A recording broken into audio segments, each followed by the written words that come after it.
Hello बच्चों, welcome to study नेटिक। मैं हूं पूजा मेहता और यहाँ पर पढ़ रहे हैं हम रेशियो एनालिसिस। क्लास 12th में आता है ये रेशियो एनालिसिस। इसके मैं प्रैक्टिकल प्रॉब्लम्स के सॉल्यूशंस करा रही हूँ टीएस ग्रेवाल की बुक के। अभी तक मैं क्वेश्चन नंबर 40 तक करा चुकी हूँ। बहुत ही सारे क्वेश्चन हैं, लेकिन डोंट वरी, मैं सब करा दूंगी आपको। आज मैं क्वेश्चन नंबर 41 से लेके क्वेश्चन नंबर 50 तक करूंगी। आपने यदि पहले के वीडियोस नहीं देखे हैं तो मेरी प्लेलिस्ट में चले जाना। और साथ ही साथ मैं बहुत ही जल्दी आपके लिए इंपॉर्टेंट क्वेश्चंस की सीरीज भी लेकर आने वाली हूं, जिससे आपका पूरा रिवाइज हो जाएगा। तो चलिए आज बिना देरी के स्टार्ट करते हैं क्वेश्चन नंबर 41 से। देखिए क्या कह रहा है question number 41। Balance sheet had the following amount as at 31 March 2023। Preference share दिए हैं, इक्विटी शेयर दिए हैं, security premium, reserve and surplus, long term loan from IDBI 9%, 30 lakh. तो यहाँ पे ये ध्यान रखिएगा, ये चीज क्या है? ये चीज है डेब्ट। ठीक है ना, आपको ध्यान रखना है कि इस तरीके का यदि कुछ दिया है तो उसे हम डेब्ट समझेंगे। करंट एसेट्स है 12 लाख, करंट लाइबिलिटी भी दी है 8 lakh, investment, property and plant, depreciation, return of. तो ये सारी चीजें दिए हुए हैं और निकालना क्या है? Calculate ratio indicating the long term and short term financial position of company. देखिए शॉर्ट टर्म का मतलब क्या होता था, अभी हमने पढ़ा था करंट रेशियो। ठीक है, शॉर्ट टर्म मतलब करंट रेशियो निकालना या लिक्विड रेशियो निकालना। ठीक है, तो यहाँ पर क्या है? करंट एसेट्स और करंट लाइबिलिटी दी है तो हम करंट रेशियो निकालेंगे। और लॉन्ग टर्म का क्या मतलब है? डेब्ट टू इक्विटी रेशियो, जो अभी हमने पिछले 2-3 क्वेश्चंस में भी करा था हमारे पिछले वीडियो में। तो सबसे पहले मैं करंट रेशियो निकालूंगी। करंट रेशियो क्या होता है? Current assets divided by current liability. ठीक है, तो करंट एसेट्स क्या दी हुई है? देखिए करंट एसेट्स दी हुई है 12 लाख और ये दिया है करंट लाइबिलिटी। तो ये मेरा दिया हुआ है क्या? करंट लाइबिलिटी दी है। अब जब मैं इसको डिवाइड करूंगी तो मेरा 12 डिवाइडेड बाय 8 आएगा और इसको और ज़्यादा डिवाइड करूंगी तो मेरे पास आएगा 1.5:1। ठीक है ना, तो आपको इसको आसपास के रेशो में ही लिखना है 2 के। आपको पता है ना प्योर रेशो 2:1 होता है, तो उसके आसपास के रेशो में ही लिखना रहता है।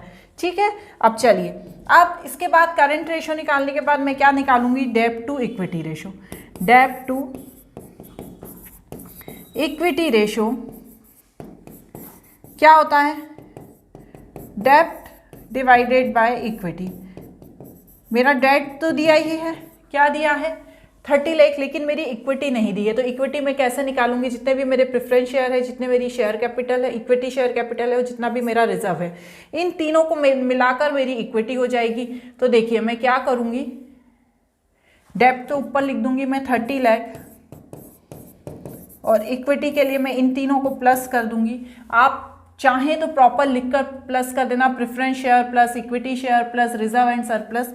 मैं डायरेक्ट यहाँ पर प्लस कर देती हूँ 5 लाख प्लस 15 लाख प्लस 4 लाख। तो कितना हो गया हमारा? ये 24 लाख हो गया। ठीक है, तो 30 लाख, ठीक है, 30 लाख एक जीरो और आएंगे, डिवाइडेड बाय 25 लाख। तो इसका जब हम करके देखेंगे तो 30 डिवाइडेड बाय 25 करना पड़ेगा। 30 डिवाइडेड बाय 25, और जब आप इसका कैलकुलेट करोगे तो इसका रेशो आएगा 1.25:1। ठीक है ना, आप ये करके देख लीजिएगा। तो इस तरह से हमारा क्या निकल दिया? डेब्ट to equity ratio and current ratio, मतलब long term and short term financial position of company. Clear हो गया? ऐसा ही नेक्स्ट क्वेश्चन है, क्वेश्चन नंबर 42। देख लीजिए इस क्वेश्चन को। क्वेश्चन नंबर 42 क्या कह रहा है? कैलकुलेट डेब्ट टू इक्विटी रेशो। ठीक है, यहाँ पर सिर्फ डेब्ट टू इक्विटी रेशो निकालना है फ्रॉम द फॉलोइंग इक्वेशन।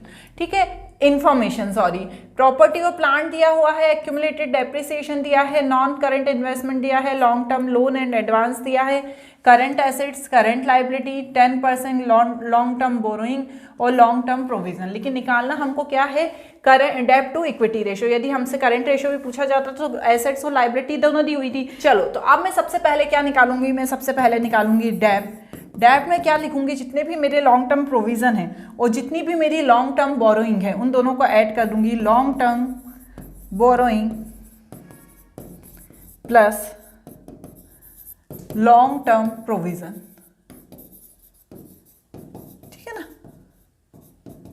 तो कितने हो जाएंगे 4,20,000 प्लस 1,40,000, तो ये कितना हो जाएगा 5,60,000।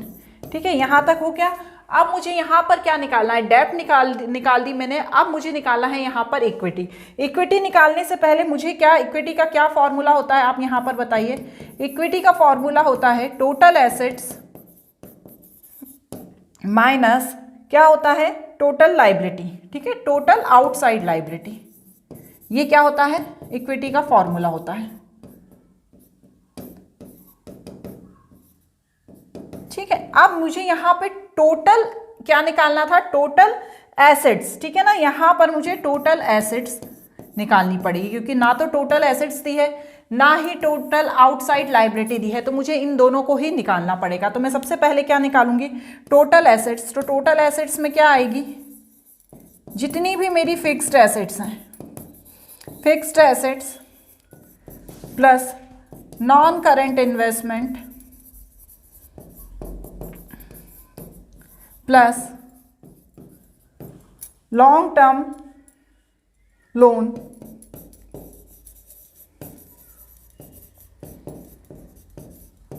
Plus current assets.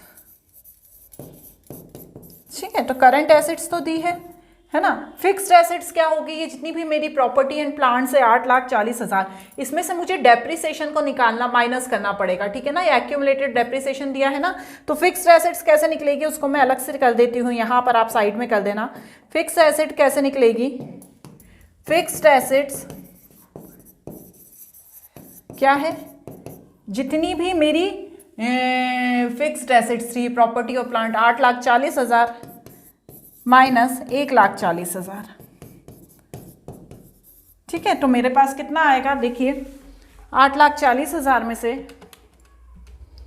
जब मैं 1,40,000 माइनस करूंगी तो मेरे पास आ जाएगा 7 लाख। ठीक है, तो ये मेरे पास क्या हो गई, फिक्स्ड एसेट्स हो गई। अब बाकी चीज़ें तो मेरे पास दी हुई है, मैं डाल देती हूँ उसमें। चलिए लिखिए आप भी मेरे साथ, फिक्स्ड एसेट्स हो गई 7 लाख। नॉन करेंट इन्वेस्टमेंट कितना दिया है, नॉन करेंट इन्वेस्टमेंट 14,000, और उसके बाद दिया है 56,000, 14,000 plus 56,000 long term loan and investment है। एंड करंट लाइबिलिटी कितनी दी है, करंट लाइबिलिटी दी है, सॉरी करंट एसेट्स दी है 3,50,000। ठीक है, 3,50,000। इन सबको मैं प्लस कर लूँगी। चलिए प्लस करके देखिए, 7 लाख प्लस 14,000 प्लस 56,000 प्लस 3,50,000। ठीक है, तो मेरे पास आएगा 11,20,000। क्लियर हो रहा है ना, मेरे पास क्या आएगा 11,20,000। तो ये मेरी क्या निकल गई, ये मेरी टोटल एसेट्स निकल गई है ना। अब टोटल आउटसाइड लाइबिलिटीज नहीं है, मुझे इक्विटी निकालने के लिए टोटल एसेट्स तो पता चल गई, लेकिन मेरे पास टोटल आउटसाइड लाइबिलिटी नहीं है। तो टोटल आउटसाइड लाइबिलिटी का क्या फॉर्मूला होता है, उसे भी पुट करेंगे हम। टोटल आउटसाइड लाइबिलिटी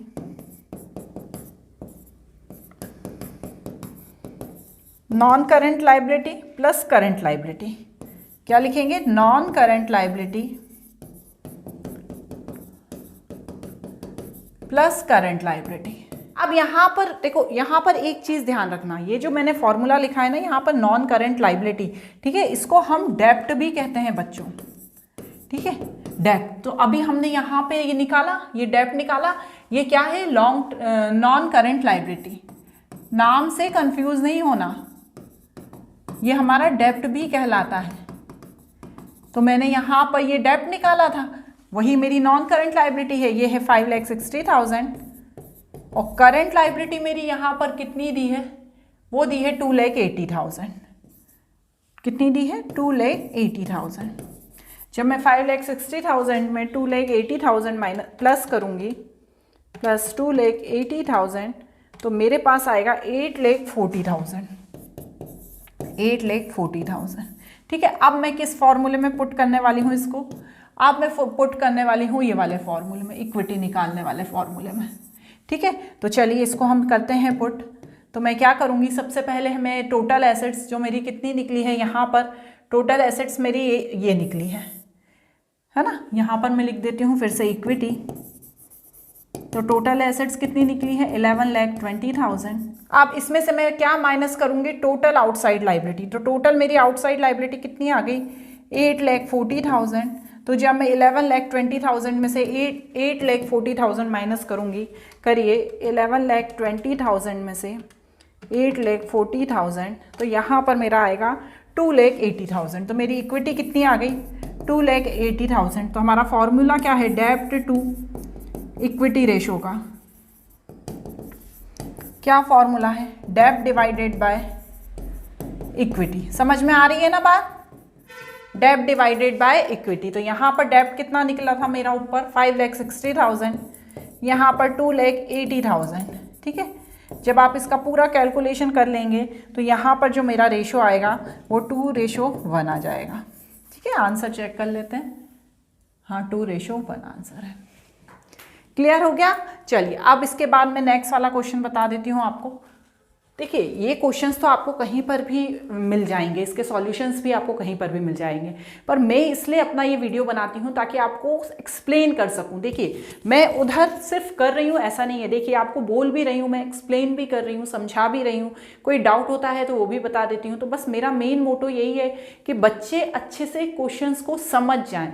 ऐसा नहीं है कि सिर्फ एक कॉपी में से देखा और उसी को इसी में से छाप लिया, ऐसा नहीं है। आपको मैं एक्सप्लेन कर रही हूँ, एक एक चीज़ को समझा रही हूँ, तो उससे आपको अच्छे से चीज़ समझ में आएगी। तो वही हम यहाँ पर कर रहे हैं। नेक्स्ट क्वेश्चन क्या है, from the following information calculate डेब्ट टू इक्विटी रेशियो। टोटल डेब्ट है 6 लाख, करेंट लाइबिलिटी है 2 लाख, कैपिटल एम्प्लॉयड है 6 लाख। ठीक है, अब इसमें ये ध्यान रखिएगा कि टोटल डेब्ट दिया है और हमारा जो फॉर्मूला है डेब्ट डिवाइडेड बाय इक्विटी है, तो मुझे यहाँ पर डेब्ट भी निकालना है और इक्विटी भी निकालनी है। तो अब यहाँ पर हम क्या करने वाले हैं, फॉर्मूला लगाएंगे डेब्ट का, क्या है टोटल एसेट्स। ठीक है, डेब्ट, टोटल एसेट्स नहीं, टोटल डेब्ट प्लस करंट लाइबिलिटी। क्या लगाएंगे, करंट लाइबिलिटी। ठीक है, प्लस नहीं, माइनस करंट लाइबिलिटी। ठीक है ना, इतने सारे फॉर्मूले कभी कभी मैं भी भूल जाती हूँ। Minus current liabilities. ठीक है, तो टोटल डेब्ट कितना है मेरा 6 लाख, इसमें से मैं करंट लाइबिलिटी 2 लाख माइनस कर दूंगी, तो मेरे पास डेब्ट कितना आ गया 4 लाख आ गया। अब मुझे क्या चाहिए, अब मुझे चाहिए मेरी इक्विटी। तो इक्विटी के लिए मैं क्या फॉर्मूला लगाऊंगी, इक्विटी के लिए मैं फॉर्मूला लगाऊंगी equity is equal to capital employed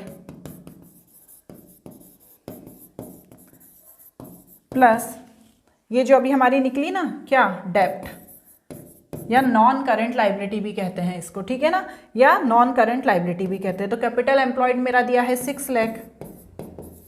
ठीक है, और ये माइनस होगा, फिर यहाँ पर प्लस लगा दिया मैंने, ये माइनस होगा।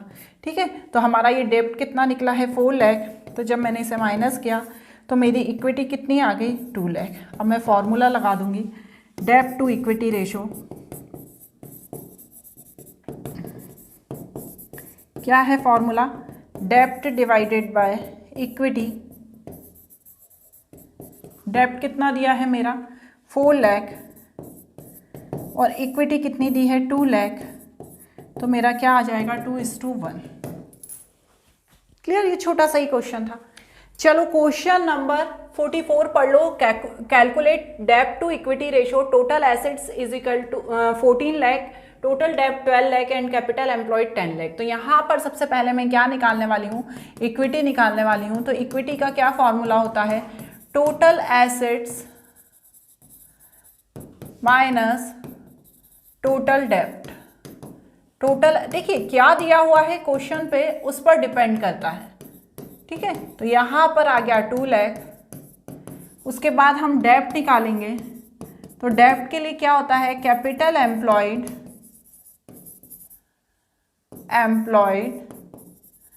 Minus equity.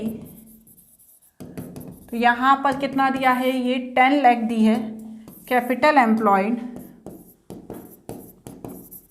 और ये हमारी इक्विटी निकली 2 लाख। तो यहाँ पर आ गया 8 लाख। अब मैं यहाँ पर फॉर्मूला लगाऊंगी, क्या फॉर्मूला लगाऊंगी, डेब्ट टू इक्विटी रेशो।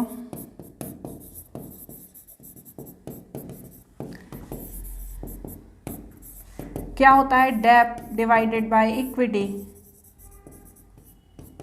कितना हुआ 8 lakh divided by 2 lakh means 4:1, वही दिया है। सिंपल ही है क्वेश्चन, कोई ऐसा डिफिकल्ट नहीं है, बस हमें तो करना है इसलिए हम कर रहे हैं। चलिए क्वेश्चन देख लेते हैं। यहाँ पर देखिए शेयर होल्डर फंड तो दिया ही हुआ है। शेयर होल्डर फंड का क्या मतलब है, मतलब इक्विटी, इक्विटी तो दी है, कितनी दी है 2 लाख। अब निकालना क्या है हमको, यहाँ पर हमें निकालना है डेब्ट। तो डेब्ट के लिए क्या दिया है, कैपिटल एम्प्लॉयड, तो कैपिटल एम्प्लॉयड माइनस 2 लाख।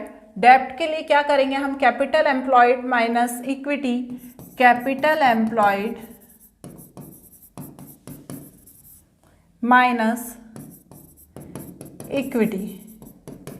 तो कैपिटल एम्प्लॉयड मेरा है 8 लाख, इसमें से मैंने 2 लाख माइनस कर दिया, तो यहाँ पर मेरे पास आ गया 6 लाख।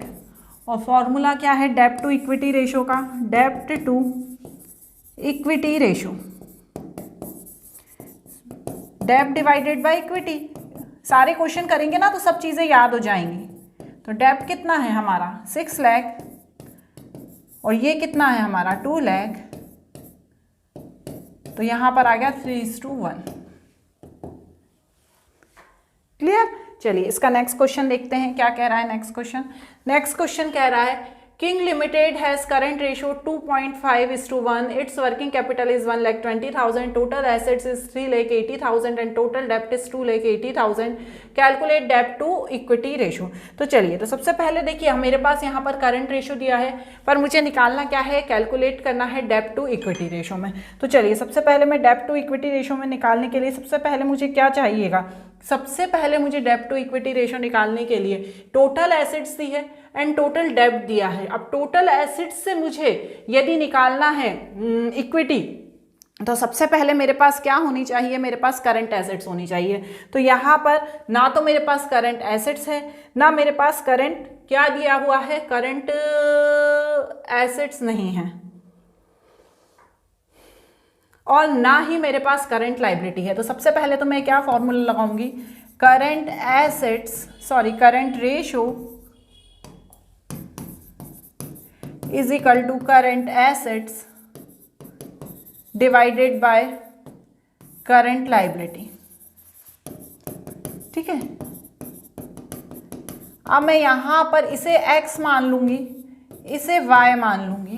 करंट रेशियो मेरे पास है 2.5:1 और x डिवाइडेड बाय y 2.5:1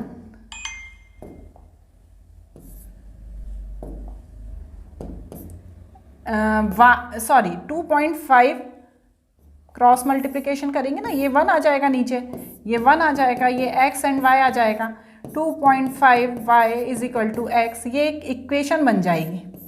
ठीक है, ये कौन सी इक्वेशन बन जाएगी, एक अपन इक्वेशन बना लेंगे। अब इसके बाद x मतलब क्या है, हमारी करंट एसेट्स। तो करंट एसेट्स कितनी आ गई हमारी 2.5y। अब मैं क्या निकालूंगी यहाँ पर, अब मैं निकालूंगी यहाँ पर वर्किंग कैपिटल, है ना, वर्किंग कैपिटल का फॉर्मूला लगाऊंगी, है ना। अब वर्किंग कैपिटल का क्या है, current assets minus current liability, ये फॉर्मूला होता है।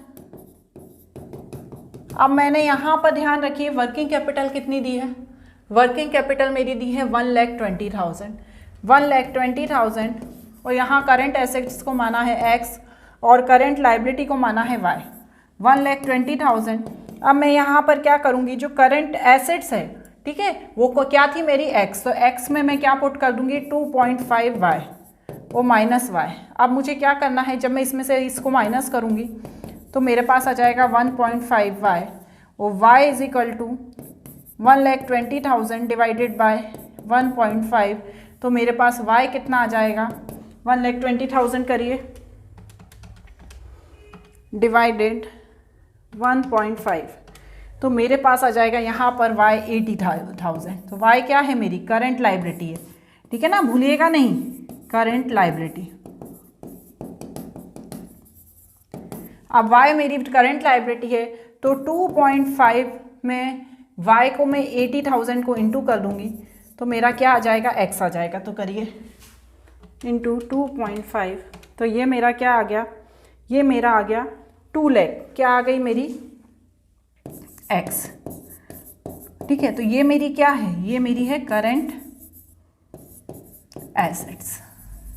ठीक है ना, करंट एसेट्स है। तो यहाँ पर ध्यान रखिए, देखो बच्चों मैं कलर से करके बता देती हूँ, ये मेरी करंट लाइबिलिटी निकल गई, ये मेरी करंट एसेट्स निकल गई। ठीक है ना, ये दोनों का अमाउंट लिखा है, करंट लाइबिलिटी का, ये करंट एसेट्स का। अब इसमें हम क्या करेंगे, हमारा डेब्ट का फॉर्मूला लगाएंगे। यहाँ पर मुझे करंट एसेट्स और करंट लाइबिलिटी दोनों की पता चल गई, लेकिन जब हम हमारा डेब्ट का फॉर्मूला लगाएंगे तो उसमें क्या रहेगा, टोटल डेब्ट माइनस करंट लाइबिलिटी, है ना। अब टोटल डेब्ट देखिए, आप क्वेश्चन में क्या दिया हुआ है, जो टोटल डेब्ट है, यहाँ पर मेरे पास टोटल डेब्ट दिया हुआ है 2,80,000। ठीक है, तो यहाँ पर मैं क्या करने वाली हूँ, 2,80,000 माइनस जो मेरी करंट लाइबिलिटी निकली है 80,000 माइनस कर दूंगी तो मेरा डेब्ट निकल गया 2 लाख। इसी तरह से मैं इक्विटी निकाल लूँगी। इक्विटी का क्या फॉर्मूला है, टोटल एसेट्स माइनस टोटल डेब्ट, टोटल एसेट्स माइनस टोटल डेब्ट। ठीक है, तो टोटल एसेट्स मेरा कितना है, देखिए टोटल एसेट्स दिया हुआ है मुझे क्वेश्चन में, ये तो हम पहले भी निकाल सकते थे क्योंकि ये तो दोनों ही चीज़ें दी थी। टोटल एसेट्स 3,80,000 माइनस 2,80,000, 3,80,000 माइनस 2,80,000, तो 1 लाख मेरी क्या निकल गई, इक्विटी निकल गई। और डेब्ट to equity ratio is equal to डेब्ट डिवाइडेड बाय इक्विटी। ठीक है, अब डेब्ट डिवाइडेड बाय इक्विटी किया तो डेब्ट तो मेरे पास है 2 लाख और इक्विटी है 1 लाख, तो मेरे पास आ गया क्या, 2:1। क्लियर हो गई चीज़, अच्छे से आपको समझ में आ गई नहीं ये सारी चीज़। यहाँ पर आपको यदि आप करंट एसेट्स नहीं भी निकालते तो चलता, लेकिन ये हमें आदत है निकालने की कि भैया फॉर्मूले में हमने पुट करने रहता है, तो हमने उसे पुट कर दिया, तो हमारा यहाँ पर डेब्ट टू इक्विटी रेशो। देखिए सारे फॉर्मूले वही हैं, फॉर्मूला में कुछ भी नया नहीं है, बस नया ये है कि कौन सी चीज़ दी है और कौन सी चीज़ नहीं दी है, उसे आपको देखना है। चलिए अब नेक्स्ट क्वेश्चन देख लेते हैं, क्या कह रहा है हमारा next question. Monica limited has quick ratio 1.5:1, its working capital is 1,20,000 and inventories are of 80,000, assets is 3,80,000 and total डेब्ट इज 2,80,000, कैलकुलेट डेब्ट टू इक्विटी रेशो। तो चलिए यहाँ पर पिछले वाले क्वेश्चन में क्या दिया था, करंट रेशो दिया था, यहाँ पर क्या दिया है, क्विक रेशो दिया है। तो मैं सबसे पहले यहाँ पर क्विक रेशो का फॉर्मूला लगा दूंगी। क्या दिया है, क्विक रेशो का फॉर्मूला क्या होता है, quick assets divided by current liability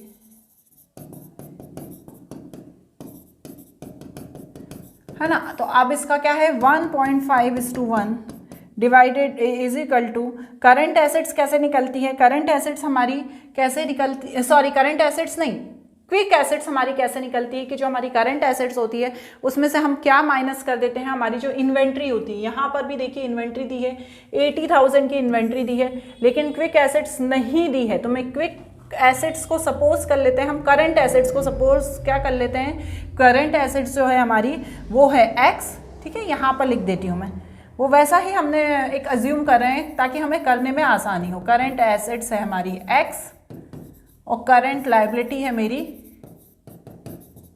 Y. ठीक है, तो अब करंट क्विक एसेट्स का फॉर्मूला क्या होता है, करंट एसेट्स माइनस इन्वेंट्री। ठीक है, तो यहाँ पर करंट एसेट्स को मैंने माना है x और इन्वेंट्री कितनी है मेरी 80,000 और करंट लायबिलिटी को मैंने माना है y। ठीक है, तो ये यहाँ पर क्या होगा, ये जो 1.5:1 है वो क्या हो जाएगा, 1.5 डिवाइडेड 1, क्रॉस मल्टीप्लिकेशन कर देंगे 1.5y is equal to x minus 80,000। ठीक है, अब यहाँ पर क्या हुआ, 1.5 जो x है वो इधर ले आती हूँ। ठीक है, और जो 80,000 है, 80,000 ये माइनस रहेगा और जब ये इधर आएगा तो ये भी माइनस हो जाएगा। माइनस से माइनस को हम काट के x is equal to 80,000 plus 1.5y कर लेते हैं और ये एक हमारी बन जाएगी इक्वेशन। क्लियर हो गया। चलिए अब ये हमारी एक इक्वेशन बन गई जिसमें हमारी x की वैल्यू है 80,000 प्लस 1.5y। अब हम क्या करने वाले हैं, अब हम निकालने वाले हैं यहाँ पर वर्किंग कैपिटल। वर्किंग कैपिटल जिसका फॉर्मूला क्या होता है, current assets minus current liability. ठीक है, अब हमने करंट एसेट्स हमारी x मानी है और करंट लायबिलिटी हमने मानी है y। वर्किंग कैपिटल मेरी क्वेश्चन में दी है, देखिए क्या दी है, 1,20,000। तो यहाँ पर मैं लिखूंगी 1,20,000 x माइनस वाई। ठीक है, अब यहाँ पर x में मैं क्या वैल्यू पुट कर दूंगी, ये वाली वैल्यू पुट कर दूंगी। 1,20,000 x कितना है मेरा 80,000 प्लस 1.5y माइनस वाई। चलिए अब इसे आगे करते हैं। 1,20,000 80,000 प्लस 1.5y माइनस वाई। यहाँ पर 1,20,000, ये 80,000 इधर आ जाएगा तो यहाँ पर माइनस में हो जाएगा। 1.5y में से जब मैं y को माइनस करूँगी तो मेरे पास आएगा 0.5y। यहाँ पर आ जाएगा 40,000 इज इक्वल टू 0.5y और y is equal to 40,000 divided by 0.5। तो 40,000 डिवाइडेड बाय जब मैं 0.5 करूँगी तो देखिए तो मेरे पास आ जाएगा 80,000। ठीक है, तो यहाँ पर मेरी y की वैल्यू क्या आ गई, 80,000। 80,000 मेरी क्या है, करंट लायबिलिटी है। y क्या था मेरा, करंट लायबिलिटीज़ था। अब मेरा करंट लायबिलिटीज़ निकल गया 80,000। आपको यहाँ करंट एसेट्स निकालने की नीड नहीं है, पहले क्वेश्चन में भी नहीं थी, वो तो मैंने ऐसे ही निकाल दिया था। तो करंट लायबिलिटी हो गई मेरी 80,000। अब इसे मैं क्या करूँगी, इससे मैं डेप्ट निकालूंगी। तो डेप्ट का क्या फॉर्मूला होता है, टोटल डेप्ट माइनस करंट लायबिलिटी, है ना। अब टोटल डेप्ट देखिए आप क्वेश्चन में दी हुई है, कितनी दी है मेरी टोटल डेप्ट, यहाँ पर मेरे पास टोटल डेप्ट दी हुई है 2,80,000। ठीक है, तो अब मैं ये टोटल डेप्ट को यहाँ पर पुट कर दूंगी और उसमें से जो मैंने अभी ये 80,000 की करंट मेरी लायबिलिटी निकली है उसे माइनस कर दूंगी तो मेरे पास डेप्ट आ जाएगा 2 लाख। इसी तरह से मैं इक्विटी निकाल लूँगी। तो इक्विटी का क्या फॉर्मूला था, पहले जैसा हमने देखा था, टोटल डेप्ट माइनस टोटल एसेट्स। ठीक है, टोटल डेप्ट कितना था, अभी हमारा टोटल डेप्ट दे दिया है और टोटल एसेट्स भी दिया है। ठीक है, 3,80,000 माइनस 2,80,000, 3,80,000 माइनस 2,80,000। तो यहाँ पर मेरा आ गया 1 लाख और डेप्ट टू इक्विटी रेशो का मैं फॉर्मूला लगा दूंगी। डेप्ट divided by equity.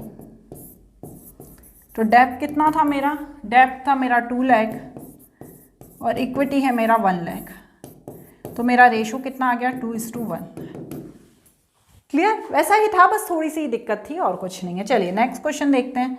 Next question क्या कह रहा है, when debt to equity ratio is 2, state giving reason whether the ratio will increase, decrease, will have no change of the each of following। तो देखिए जब हम सेल का लैंड का सेल करेंगे और बुक वैल्यू 4 लाख होगी और हम कर लेंगे 5 लाख में, तो जो हमारा डेप्ट टू इक्विटी रेशो है, ठीक है ना, वो क्या है, 2 है। मतलब हमें पता है कि जो हमारा डेप्ट टू इक्विटी रेशो है वो 2 है। और जब हम सेल को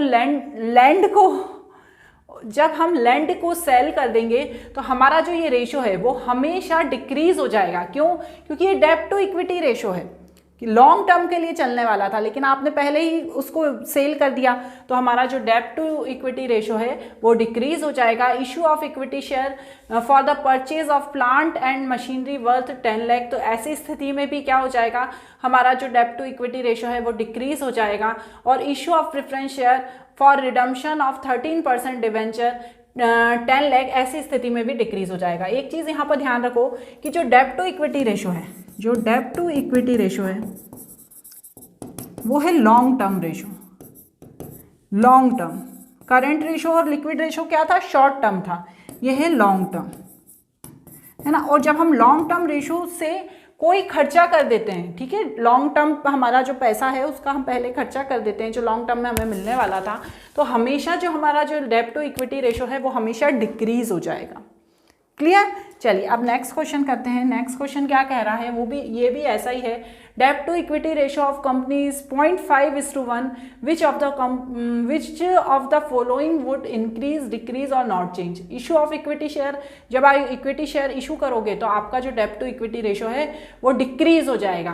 cash receive from the debtors, जब आपको कैश मिलेगा डेटर से, ठीक है ना, तो उसका इस पे कोई इफेक्ट नहीं पड़ेगा। डेब्ट टू इक्विटी रेशो पे कोई इफेक्ट नहीं पड़ेगा, नो चेंज। उसके बाद रिडम्पशन ऑफ डिबेंचर, उसका भी इस पे कोई इफेक्ट नहीं पड़ेगा। परचेज गुड्स ऑन क्रेडिट, इसमें भी किसी तरह का कोई इफेक्ट नहीं पड़ेगा, कोई चेंज नहीं होगा। तो आज इस वीडियो में हमने 10 क्वेश्चन करे, अगले 10 क्वेश्चन के लिए तैयार रहिए। Bye bye.